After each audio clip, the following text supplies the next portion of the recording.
안녕하세요, 청취자 여러분. 오늘 저희가 함께 좀 깊이 파고 들어볼 주제는요. KN웍스의 챗봇 나우 서비스, 그 이용요금 안내문입니다. 이게 챗봇 나우 팀이 2024년 9월 9일에 게시한 공식 자료인데요.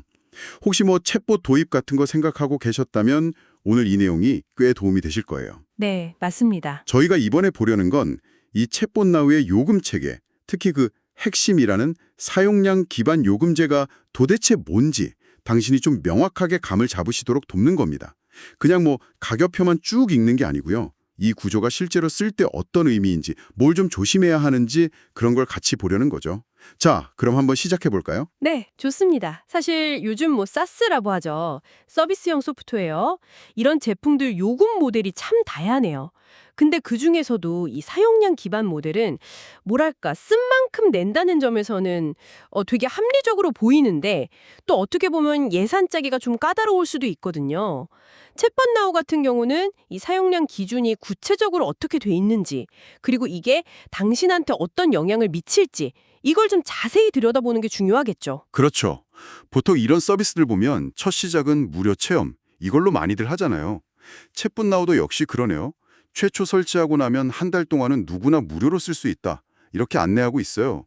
이게 근데 단순히 공짜다, 뭐 이런 것 이상의 의미가 있을 것 같은데요. 아, 물론이죠. 그 사스에서 무료 체험이라는 게요. 여러 가지 목적이 있어요. 일단 가장 기본적인 거는 사용자가 돈 내기 전에 아, 이게 정말 쓸만한가? 직접 한번 겪어보고 또 뭐 기능 같은 거 익숙해지게 하는 거죠.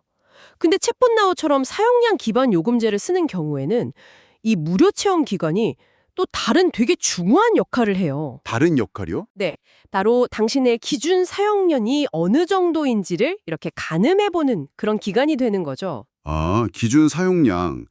그럼 이 무료 기간 동안 얼마나 썼는지가 그 다음 단계, 그러니까 유료로 넘어갈 때 영향을 준다는 말씀이시군요. 정확합니다. 이 무료 체험 기간이 그냥 써보는 기간이 아니라 우리 회사 웹사이트 들어오는 사람들이 이 챗봇을 한 달에 대충 몇 번이나 쓰려나 라던가 아니면 뭐 내부 직원들 업무 지원용으로 쓰면 질문이 얼마나 나올까 이런 실제 사용 패턴을 한번 예측해 볼 수 있는 거죠.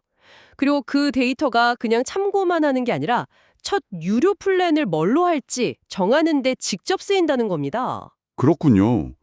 그럼 이제 무료 기간 끝나고 계속 쓰려면 유료 플랜으로 넘어가야 하는데 그때 첫 유료 플랜이 바로 이 무료 때 쓴 양으로 딱 정해진다. 이런 거네요. 예를 들어서 무료 기간에 한 500건 처리했다. 이러면 그 500건에 맞는 등급으로 첫 달 요금이 충구된다. 뭐 이런 식인가요? 네, 안내문을 보면 딱 그런 방식입니다. 그러니까 무료 체험이 단순히 서비스 써보세요 이게 아니라 사용자한테 맞는 시작 등급을 찾아주는 약간 진단 키트 같은 역할까지 하는 거죠.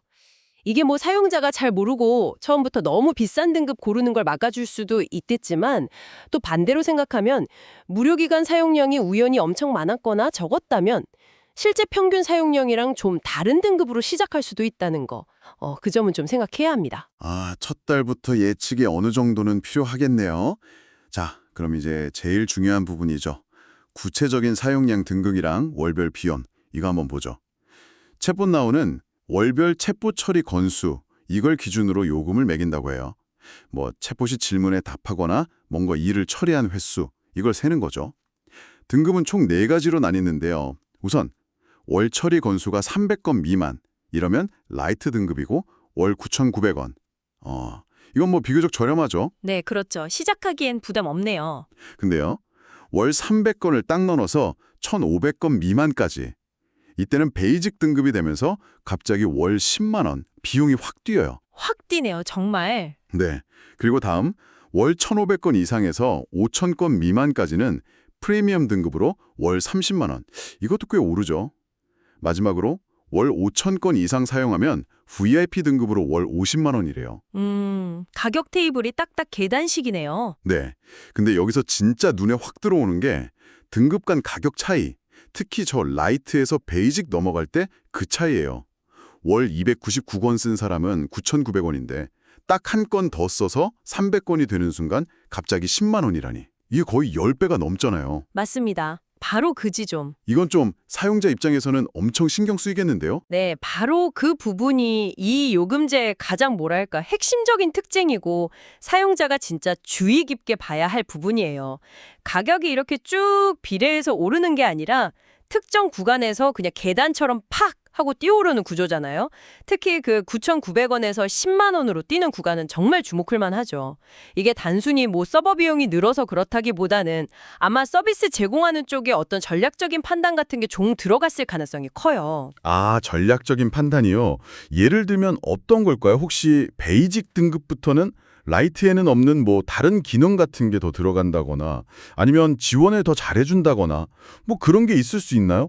안내문에는 딱히 그런 말은 없긴 한데. 네, 뭐 기능 차이가 있을 수도 있고요. 아니면 그냥 베이직 등급부터는 이제 본격적인 비즈니스 사용자다 이렇게 보고 거기에 맞는 가치를 매겼을 수도 있죠.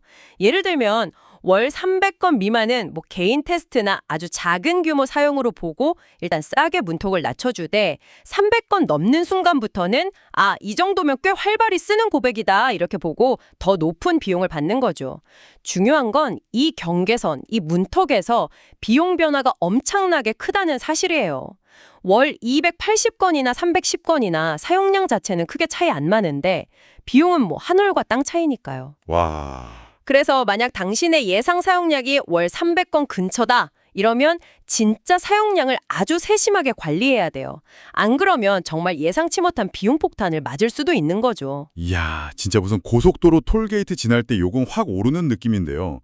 통행량이 조금 늘었는데 다음 구간 요금 내야 하는 거랑 비슷하네요. 그럼 프리미엄이나 VIP 등급으로 갈수록 건당 비용으로 따져보면 좀 싸지는 경향이 있긴 할까요? 그렇죠. 한번 계산해 보면요. 라이트는 건당 최소 33원 정도? 9,900원, 300건 미만이니까요. 근데 베이직은 시작 전인 300건일 때 건당 약 333원, 10만 원 300건이에요. 엄청 비싸죠, 건당은. 근데 베이직 등급 안에서 1,500건 가까이 쓰면 건당 약 67원, 10만 원 1,500건 수준까지 떨어져요. 아, 그 등급 안에서는 많이 쓸수록 유리해지네요? 네.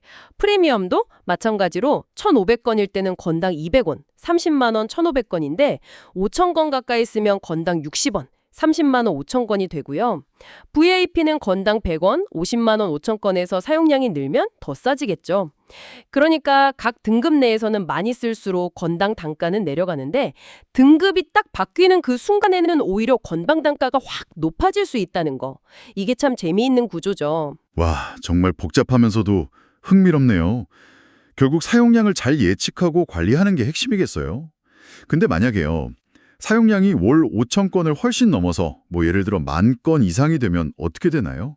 그냥 VIP 요금인 50만 원만 내면 끝인가요? 안내문을 보면 그건 아니에요. 월 10,000건 이상 사용량에 대해서는 별도 협의가 필요하다 이렇게 딱 써놨어요. 이게 보통은 이제 대기업이나 뭐 트래픽이 엄청나게 많은 서비스 이런 데를 위한 조항인데요. 아하. 표준 요금제로는 딱 정의하기 힘든 아주 큰 규모의 사용량이라던가 아니면 뭐 특별한 요구사항, 예를 들어 보안 수준을 더 높여달라거나 전담 기술 지원팀을 붙여달라거나 맞춤 기능을 만들어달라거나 뭐 이런 게 있을 수 있잖아요. 그런 경우를 대비한 거죠. 별도 협의라는 건 그럼 결국 맞춤 계약을 하자는 거겠군요. 가격뿐만 아니라 뭐 서비스 수준까지도 다 협상해서 정하는 식이겠네요. 네, 그렇다고 봐야죠. 이런 경우에는 단순히 뭐 정해진 요금 내는 고객 서비스 관계라기보다는 좀 더 파트너십 같은 관계로 갈 수도 있어요. 서비스 제공하는 쪽에서도 이렇게 많이 쓰는 고객은 엄청 중요하니까 그쪽 요구에 맞춰서 좀 유연하게 해주려는 거죠. 딱 정해진 틀에 얽매이지 않고 양쪽 다 만족할 만한 조건을 찾아가는 과정? 뭐 이렇게 볼 수 있겠습니다. 네, 이해했습니다. 자, 그럼 이제 이 요금제의 또 다른 아주 중요한 특징, 동적 월별 조정이라는 거. 여기에 대해 얘기해보죠. 이게 되게 유연한 방식 같은데 다음 달 요금제가 이번 달에 실제로 얼마나 썼는지에 따라서 자동으로 바뀐다는 거죠. 안내문에 예시가 있던데 그걸 보면 좀 더 확실히 알 수 있을 것 같아요. 네, 맞아요. 예를 들어 볼게요. 만약 당신이 3월에 챗봇 나우를 써서 총 1,600건의 챗봇 응답을 처리했다. 이렇게 가정해보죠. 1,600건이면 프리미엄 등급 1,500건에서 5,000건 미만 구간에 해당하잖아요. 네, 그렇죠. 그러면 당신은 4월에 프리미엄 요금, 즉 30만 원을 내게 되는 거예요. 3월 사용량이 4월 요금을 결정하는 거죠. 오케이. 3월 사용량, 4월 요금. 알겠습니다. 근데 4월에는 뭐 웹사이트 방문자가 좀 줄었거나 아니면 체포 사용 빈도가 좀 낮아져서 총 1,400건만 처리했다고 쳐보죠. 1,400건이면 베이직 등급, 300건에서 1,500건 미만이잖아요. 네. 그러면 5월에는 요금제가 자동으로 탁 내려가서 100만 원만 내면 된다는 겁니다. 사용량이 줄면 다음 달 비용 부담도 같이 줄어드는 거죠. 이건 진짜 유연한데요. 특히 뭐 계절을 탄다거나 아니면 특정 이벤트나 마케팅 캠페인 같은 거 할 때 월별로 체포 사용량이 막 오르락내리락하면 그런 비즈니스한테는 상당히 괜찮은 방식일 수 있겠어요. 예를 들어 쇼핑몰 같은 데는 연말 세일 기간에는 막 프리미엄까지 갔다가 좀 조용한 달에는 베이직이냐 라이트로 내려올 수도 있겠네요. 그렇죠. 이런 유연성은 분명히 장점이에요. 사용량이 적은 달에도 괜히 비싼 요금 계속 낼 필요 없으니까 비용 효율성 면에서는 합리적이라고 볼 수 있죠. 어떻게 보면 진짜 쓴 만큼 낸다는 원칙에 더 가까운 거고요. 하지만 이 동전에도 뒷면이 있겠죠. 뒷면이라면 어떤 점을 좀 조심해야 할까요? 역시 예산 계획 세우기가 좀 어려워지는 거 그런 걸까요? 바로 그 점입니다. 매달 비용이 바뀔 수 있다는 건 특히 이제 연간이나 분기별로 예상을 딱 고정해서 짜고 관리해야 하는 회사 입장에서는 이게 꽤 부담이 될 수 있어요. 특히 뭐 재무팀 같은 데서는 다음 달에 돈이 얼마 나갈지 예측하기가 어려워지는 거죠. 매달 딱 고정된 구독료 내는 거에 익숙하다면 이런 변동성이 관리하기 좀 복잡하게 느껴질 수 있습니다. 아, 그렇겠네요. 매달 이번 달엔 얼마나 나왔을까 하고 약간 좀 마음 졸여야 할 수도 있겠어요. 특히 아까 말한 그 등급 경계선 근처에 있다면 더 그렇겠고요. 한 290건 예상했는데 막 310건 나와버리면 다음 달 예산이 10배 가까이 뛰어버리는 거니까요. 맞습니다. 그래서 이 모델은 사용자한테 뭘 요구하냐면 계속 사용량을 좀 지켜봐라. 그리고 예측하려고 노력해라. 이걸 요구하는 거예요. 그냥 서비스 쓰는 데서 끝나는 게 아니라 사용량을 좀 관리하고 조절하려는 노력이 필요해지는 거죠. 이게 어떤 분한테는 되게 합리적인 시스템으로 다가올 테고 또 다른 분한테는 예측이 안 돼서 스트레스로 다가올 수도 있는 거예요. 결국 당신의 비즈니스 특성이나 뭐 예산 관리 스타일에 따라서 이 동적 모델의 장단점을 다르게 보게 될 겁니다. 결국 이 요금제는 사용자한테 어느 정도의 관리 능력까지 요구하는 셈이네요. 그럼 마지막으로요. 챗봇 나우 팀이 안내문에서 딱 강조하는 권장사항. 이걸 다시 한번 짚어보죠. 첫 달 무료니까 일단 체험해 보실길 권해드려요. 딱 이 문구인데요. 이렇게 길게 얘기했지만 결국 이 조언으로 돌아오네요. 네, 그렇죠. 아무리 저희가 이렇게 설명하고 분석해도 결국 가장 확실한 건 당신이 직접 써보고 실제 데이터를 얻는 거예요. 특히 이렇게 사용량 기반에다가 매달 바뀌는 동적 요금제에서는 더더욱 그렇죠. 무료 체험 기간 동안 당신의 실제 사용 패턴이 어떤지, 대략 어느 정도 처리 건수가 나오는지, 그래서 예상되는 비용 등급은 어디쯤일지 이걸 꼭 확인해 보는 게 필수적입니다. 그 데이터를 바탕으로 유료로 전환할지 말지, 또 한다면 어떤 등급으로 시작할지 이런 걸 좀 합리적으로 결정할 수 있을 테니까요. 네, 오늘 KN웍스의 챗봇 나우 요금제에 대해서 정말 깊이 한번 파고들어 봤습니다. 핵심 내용을 다시 한번 정리해보면요. 챗봇 나우는 첫 달 무료 체험을 제공하고 그 후에는 지난달에 실제 챗봇 처리 건수를 기준으로 매달 요금 등급이 바뀌는 그런 사용량 기반 월간 구독 모델이라는 거. 라이트 월 300건 미만 9,900원, 베이직 300에서 1,500건 미만 10만 원, 프리미엄 1,500에서 5,000건 미만 30만 원, 그리고 VIP 5,000건 이상 50만 원 이렇게 4등급이 있고 월 1만 건 이상은 따로 협의해야 한다는 점, 그리고 등급 간 특히 라이트와 베이직 사이의 가격 차이가 크다는 점, 또 매달 요금이 변동될 수 있다는 점, 이걸 기억하시면 좋겠습니다. 네. 그리고 이 챗봇나우의 사례를 통해서 우리는 좀 더 큰 그림, 그러니까 사용량 기반 요금제라는 트렌드를 엿볼 수 있어요. 뭐 클라우드 서비스, AWS나 애저 같은 거, 일부 마케팅 자동화 툴, 데이터 저장 서비스 등 많은 디지털 도구들이 비슷한 모델을 쓰고 있거든요. 그래서 이런 요금 구조가 어떻게 돌아가는지, 장점과 단점이 뭔지를 이해하는 건 당신이 앞으로 다양한 기술 서비스를 고르고 쓸 때 아주 중요한 능력이 될 거예요. 핵심은 결국 측정하고 관리하는 것입니다. 당신의 사용량을 파악하고 비용 구조를 이해하고 또 필요하다면 사용 패턴을 좀 조절하려는 노력, 이게 같이 가야 이런 서비스들을 가장 효과적으로 활용할 수 있다는 거죠. 정말 중요한 지적이십니다. 단순히 기능만 볼 게 아니라 비용 구조까지 알아야 제대로 쓸 수 있다. 이런 말씀이시네요. 자, 그럼 마지막으로 오늘 저희가 나눈 이야기들을 바탕으로 당신이 한번 스스로에게 던져볼 만한 질문을 하나 남기면서 마무리하겠습니다. 이 질문은 챗봇 나우 안내문에 직접 나오는 건 아니지만 저희 분석에서 자연스럽게 나오는 질문인데요. 챗봇 나우처럼 매달 비용이 달라질 수 있는 이런 동적 요금제를 쓴다고 했을 때 당신이라면 과연 어떻게 해야 고객 경험은 해치지 않으면서도 가능한 한 예측 가능하게 또 원하는 비용 등급 안에서 서비스를 안정적으로 운영할 수 있을까요?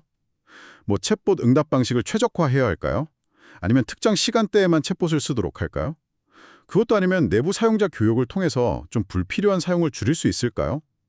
단순히 주어진 가격표를 그냥 받아들이는 것을 넘어서서 당신의 상황에 맞는 운영 전략을 한번 고민해 보시는 계기가 되기를 바랍니다.